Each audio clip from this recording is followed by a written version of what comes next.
Should children born in the United States automatically be U.S. citizens? One of your top D.C. daily headlines for November 24. Can President Trump end birthright citizenship? The Supreme Court could announce today whether they will even hear the White House case challenging the 14th Amendment. The president signed an executive order on day one of his current term to block citizenship to babies born on U.S. soil to parents who are not U.S. citizens. The order has been struck down multiple times by lower courts as violations of the 14th Amendment, which guarantees citizenship to everyone born in the United States, regardless of their parents' citizenship status. The justices held a private, closed-door meeting about the order on Friday. Their decision on whether to take up the case could come as early as today.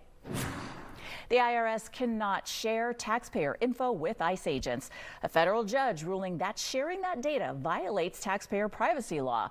Several groups sued after the IRS shared the addresses of about 47,000 taxpayers with ICE this year to help with President Trump's mass deportation campaign. We are one step closer to seeing the Epstein Files. U.S. Attorney General Pam Bondi filing a motion with the Florida District Court to unseal the grand jury transcripts in sex trafficking cases involving Jeffrey Epstein and Ghislaine Maxwell, asking the court to release all the records within 30 days as required by the Epstein Files Transparency Act signed into law last week. Now, redactions will be allowed, but any omissions must be explained in writing.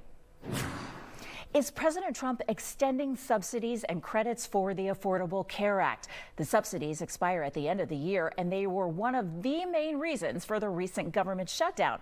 Well, published reports citing administration officials say the president's plan includes a 2-year extension of the current subsidies, new limits on eligibility like a new income cap, and all enrollees being required to pay a minimum premium. The president could unveil the plan as early as today, but the White House says until the announcement is made, all reports are purely speculation.